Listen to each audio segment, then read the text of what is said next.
menjual sayur segar, tapi tidak berhenti di situ.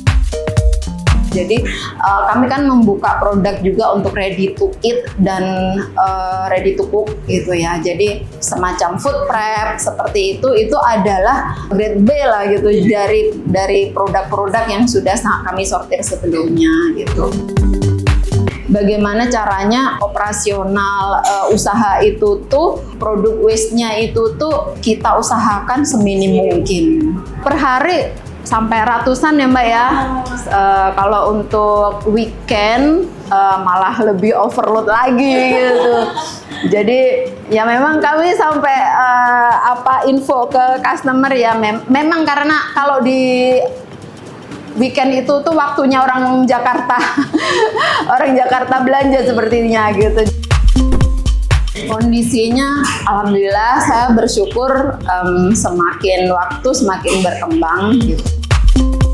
Hal yang penting untuk saya itu adalah bagaimana sayur ekspres ini dalam proses berkembangnya juga memberikan efek baik gitu, memberikan banyak berkah ke banyak orang seperti itu.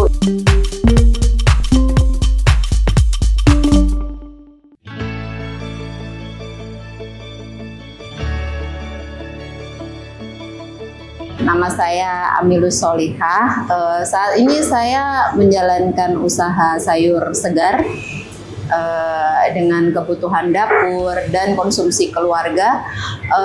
Saya fokuskan sih untuk membantu para ibu sibuk dan anak kos, terutama di area Jakarta dan sekitarnya. Sebelumnya saya nggak langsung ke sayur sebenarnya. Jadi sebelumnya kan di catering sehat dengan bahan sayur tetap gitu kan. Kebetulan terkena pandemi gitu. Jadi kalau di sayur sendiri awalnya saat pandemi kemarin gitu. Jadi ketika usaha yang sebelumnya catering sehat yang sebelumnya itu tuh sebenarnya sudah berjalan, sudah ada beberapa karyawan. Namun ketika terkena pandemi ya market kami yang waktu itu tuh adalah para karyawan kantoran semuanya WFH, jadi udah langsung drop semua penjualan, jadi PO pun sudah nggak ada yang masuk lagi. Namanya pengusaha, ini mental pengusaha barangkali itu kita benar-benar ditantanginya itu tuh di event yang seperti itu gitu. Jadi apa kita mau lanjut atau stop di situ aja?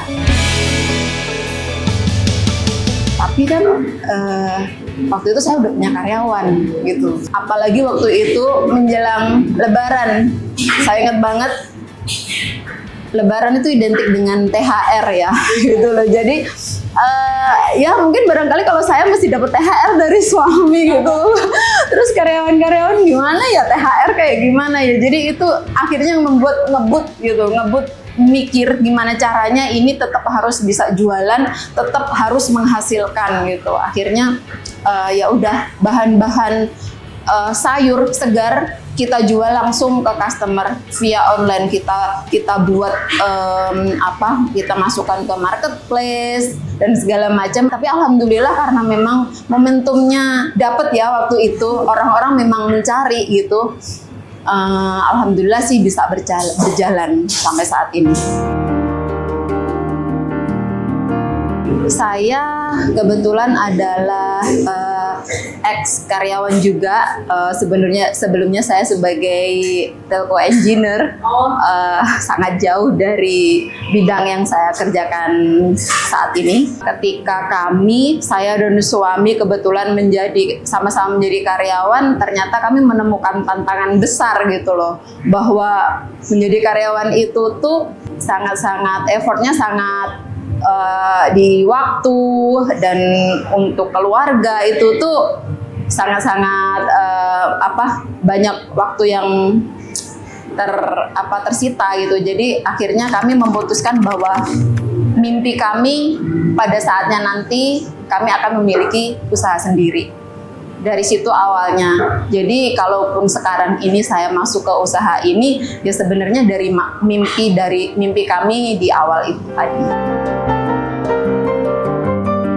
Kalau Kalau catering kan udah saya mulai dari 2018-2019 sampai baru beralih ke sayuran ekspres itu tuh 2020 ketika awal pandemi itu. Pas jadi awal pandemi itu tuh lah awal dari sayur ekspres ini. Sebenarnya sayur ekspres ini usahanya gimana sih?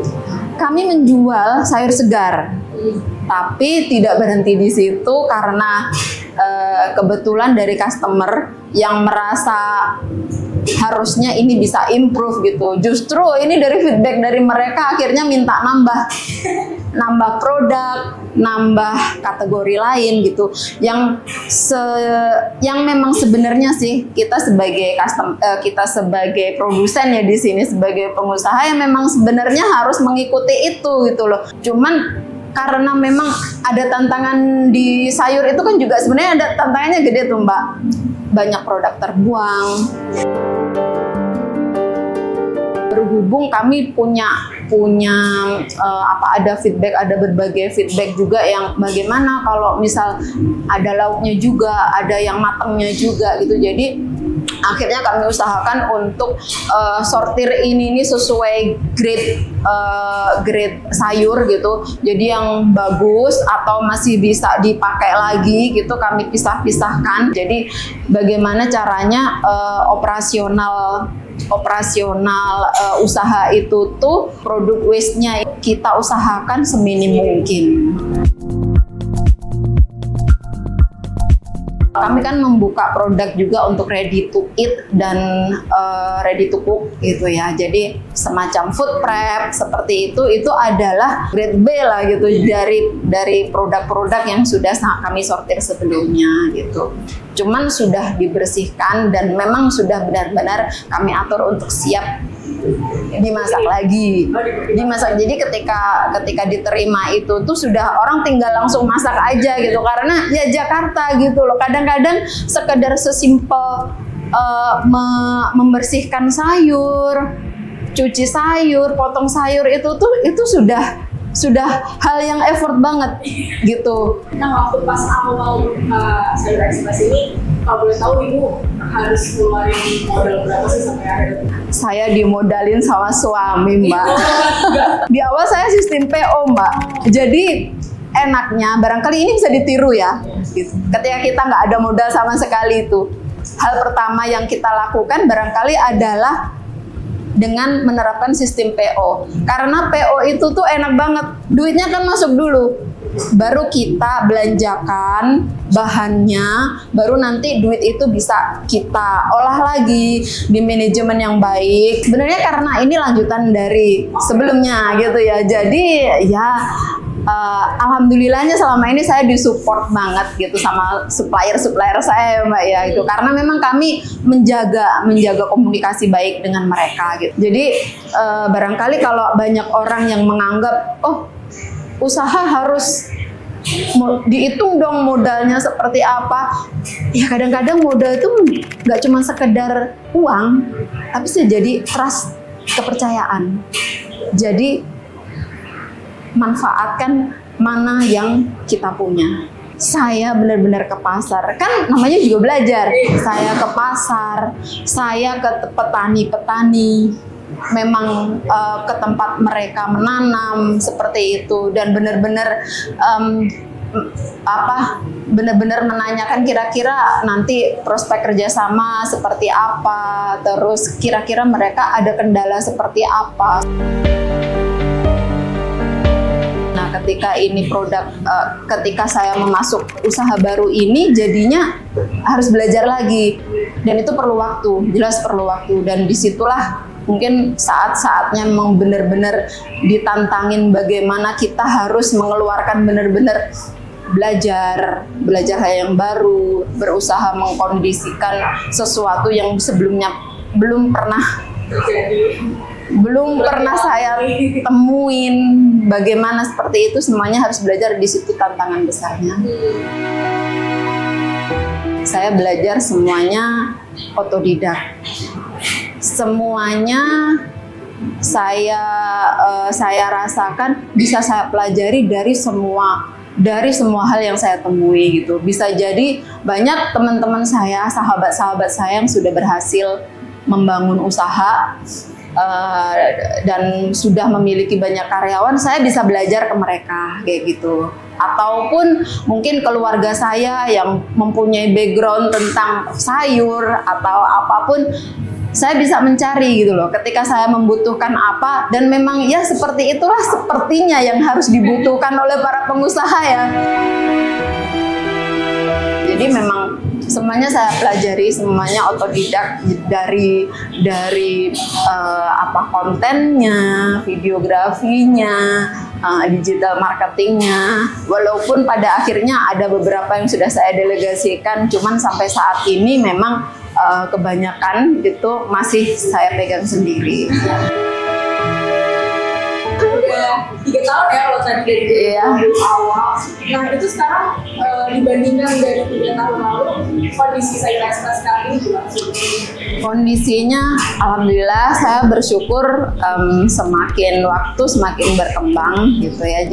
Hal yang penting untuk saya itu adalah bagaimana Sayur Express ini dalam proses berkembangnya juga memberikan efek baik gitu, memberikan ke banyak berkah ke banyak orang seperti itu. Itu yang membuat saya sampai saat ini benar-benar bersyukur gitu ya. Karena apalah artinya kalau ini berkembang tapi perkembangannya itu tuh nggak banyak orang yang ngerasain gitu, kayaknya ada yang kurang gitu, bukan di situ gitu loh. Karena saya yakin sampai berkembang sampai sejauh ini sudah banyak customer yang menjadi langganan, sudah banyak yang percaya untuk tiap saat order ke sini seperti itu tuh ya. Itu efek baik buat mereka itu juga harus dirasakan oleh nggak cuman dari customer gitu loh, karyawan kami, keluarganya, supplier, masyarakat sekitar lainnya, itu tuh harus merasakan juga. Kira-kira dari modal yang tadi sudah dikeluarkan, Betul. sekarang omsetnya udah berapa nih kalau boleh dikira-kirain? Omset itu fluktuatif ya Mbak, namanya jualan sayur, usaha jualan sayur gitu loh. Jualan sayur tuh ya marginnya tipis gitu kan, terus habis gitu banyak waste-nya gitu ya, fluktuatif. Jadi kalau dibilang omsetnya ya cukup untuk semua operasional kami, karyawan itu tadi, dan ya pengembangan usaha.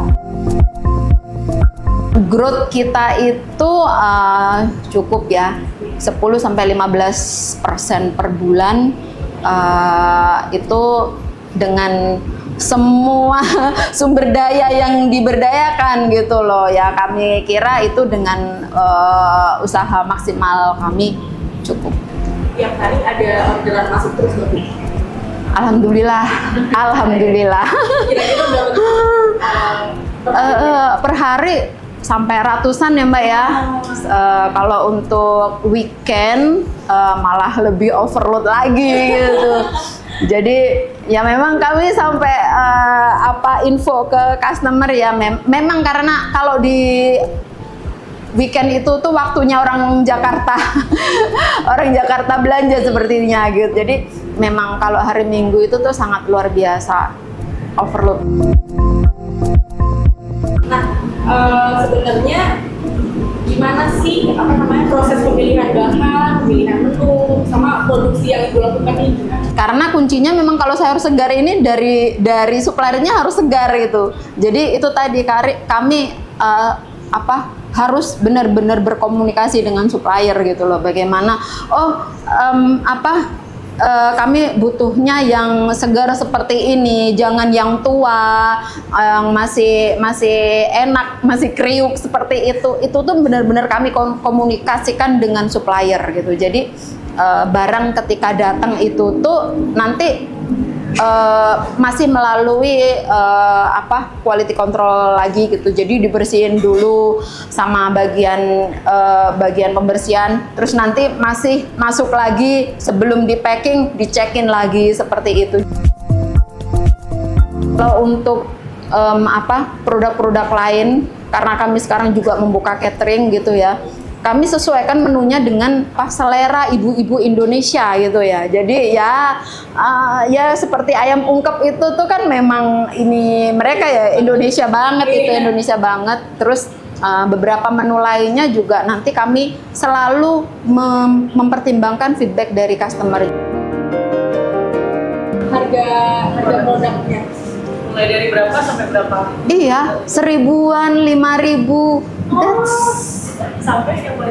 Sampai yang paling mahal mungkin ya yang lebih ini harga yang lebih mahal untuk lauk ya. Lauk kita juga menyediakan lauk ayam ungkep, ayam bumbu rujak, ayam kalio seperti itu. Jadi kami menjualnya itu tuh menyesuaikan ya. Ada anak kos loh. Jadi nggak bisa juga kalau dijualin yang 10 potong kan. Jadi kami menjual juga yang 2 potong. Versi 2 potong ada, versi 5 potong ada, versi 10 potong ada gitu. Jadi kalau misal 2 potong harga belasan ribu bisa di ini juga bisa goreng sendiri atau versi matangnya juga ada juga gitu. Jadi ya kami berusaha menyesuaikan dengan kebutuhan customer gitu, sesuai dengan feedback mereka. Nah, gimana sih cara Ibu untuk manage financial dari Sayur Express? Manage finance itu jelas suatu yang penting ya. Karena ya itu sih Mbak, barangkali kalau UMKM itu tuh katanya itu tuh banyak yang masih berpikir bagaimana jualan seperti itu aja kan gitu. Nah, untuk finance sendiri itu tadi Mbak, kami sampai saat ini masih mengupayakan dengan modal sendiri gitu, jadi memang tanpa funding ya gitu. Tapi itu memang saat ini emang yang sesuai dengan kami yang seperti itu gitu, karena dengan growth yang terjaga gitu, kami bisa menyelesaikan masalah-masalah yang ada itu tuh menyesuaikan kecepatan gitu. Jadi ya seperti yang tadi saya sampaikan, kalaupun misal kita punya modal yang gede gitu, tanpa literasi finansial yang bagus, ya itu akan menguap seperti itu saja gitu loh. Jadi memang harus benar-benar mengerti gitu dan benar-benar konsisten. Jadi kalau dibilang sudah tahu teorinya gitu loh tentang bagaimana perhitungan HPP, biaya operasional, tapi yang jauh lebih penting di situ adalah konsistensinya. Bagaimana pencatatan keuangan, bagaimana komitmen dengan pihak-pihak yang terkait, itu yang menurut kami menjadi berkah itu tuh seperti itu. Sekarang udah punya berapa karyawan? Sekitar 30-an. Dari 5 tadi jadi 30 ya? Betul. Alhamdulillah. Menurut Bu Ami, apa sih keunggulan atau keunikan dari manajemen karyawan yang Bu Ami terapkan? Jadi barangkali yang unik tuh di sini karena karyawan saya itu tuh kebanyakan adalah para ibu-ibu rumah tangga di sekitar tempat usaha kami gitu. Jadi ya barangkali kadang ada yang off dulu, digantiin anaknya seperti itu oke banget gitu loh. Jadi ya memang karena kami punya visi dan misi untuk pemberdayaan lingkungan sekitar kami itu. Jadi ya tentunya karena ini tetangga kami ya kekeluargaan cukup tinggi. Ciri khas dari Sayur Express ini apa sih Bu? Dan apa sih keunggulan atau keunikan yang mempunyai Sayur Express ini? Barangkali itu ya, kecepatan pengiriman kami usahakan bisa benar-benar semakin hari semakin semakin bisa cepet gitu loh. Terus abis gitu tentang kesegaran sayuran ya, ini yang menjadi standar banget buat kami gitu, itu kami garansi. Jadi memang misal ada yang Mbak kok ini datangnya kurang seger tuh, refund. Jadi gitu ya? ada kami garansi gitu, termasuk diantaranya yang khas dari kami barangkali yang sudah customer kami rasakan adalah produk-produk ready to eat, ready to cook, food prep dengan berbagai item yang sangat praktis dan sangat cantik-cantik biasanya. Ya karena langsung kita tempatkan di pack ya, pack masing-masing gitu, jadi sangat-sangat praktis. Alhamdulillah ya, customer saya itu tuh baik-baik banget.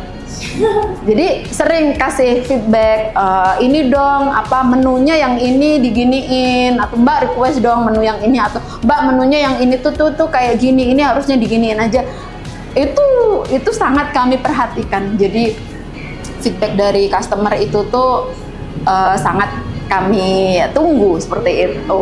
Kadang ada juga yang memang langsung nge-DM, WA, ya gitu, japri seperti itu ya, karena kadang-kadang kami ngerasanya ya mereka kayak jadi kayak temen, betul, customer itu tuh temen kami gitu loh. Jadi kalau ada yang nggak beres gitu tuh ya biasanya ini aja, japri aja gitu, betul. Kompetisi itu baik. Karena dari kompetisi itulah muncul berbagai ide, berbagai inovasi baru gitu dari kompetisi itu gitu. Dan itu tuh membuat ekosistem berkembang. Jadi dengan adanya kompetisi yang bagus itu akan merangsang kompetisi ekosistem dari market itu tuh akan semakin membesar gitu. Nah, nanti ya memang akan tergantung dari profil seller sendiri gitu kan. Profil seller, profil produk, profil layanan sendiri yang akan menentukan gitu oleh dari customer bagaimana seperti itu. Jadi menurut saya kompetisi itu tuh wajar gitu loh ya, dan barangkali kalau memang ada banyak gitu loh produk kami yang akhirnya diikutin kayak gitu, ya seneng-seneng aja, karena itu melebarkan ekosistem, jadinya akan jadi banyak orang tahu tentang produk ini. Seperti itu, produk dengan konsep seperti ini itu tuh akan menjadi lebih luas lagi dikenal oleh masyarakat, seperti itu. Sukses itu kalau saya pribadi sih itu karena ridho dan ikhlas orang-orang di sekitar saya dan orang-orang yang membersamai saya. Suami saya, orang tua, keluarga, bahkan customer. Keikhlasan mereka, keridoan mereka kayak gitu tuh itu sangat luar biasa banget. Efeknya besar banget untuk usaha ini. Termasuk juga para karyawan. Semua orang, supplier, tetangga, semuanya itu saya yakin yang menjadikan usaha ini nih berkah gitu. Jadi ya kalau buat saya pribadi sih, bisnis itu tuh harus menjadi manfaat dan berkah untuk semua. Itu yang menjadikan bisnis itu tuh bisa maju, berkembang, dan akan mengalir manfaatnya. Orang ketika mau usaha itu tuh stage-nya bisa beda-beda nih Mbak gitu. Ada yang masih baru mau atau sudah masuk tapi masih belum tahu mengembangkan gitu kan. Ya kalau memang masih belum kalau sudah masuk dan belum tahu cara mengembangkannya, ya sudah, fokus aja dulu gitu kan. Fokus aja, dicari kekuatannya itu seperti apa, harus tahu tentang kekuatannya, tentang kelemahannya seperti apa, itu tuh harus tahu gitu ya. Dan teknis itu tuh literasi keuangan, strategi marketing itu penting, tapi ada yang jauh lebih penting dari itu, yaitu tentang mindset. Bagaimana kita harus selalu positive thinking atas segala tantangan yang kita hadapi. Itu harus benar-benar ada dalam hati kita dan percaya dengan mimpi kita gitu. Karena itu tadi, semua hal teknis itu tuh kalau nggak disertain dengan mindset yang bagus dan kepercayaan kita pada mimpi kita, ya kita bisa di tengah jalan down dan menyerah.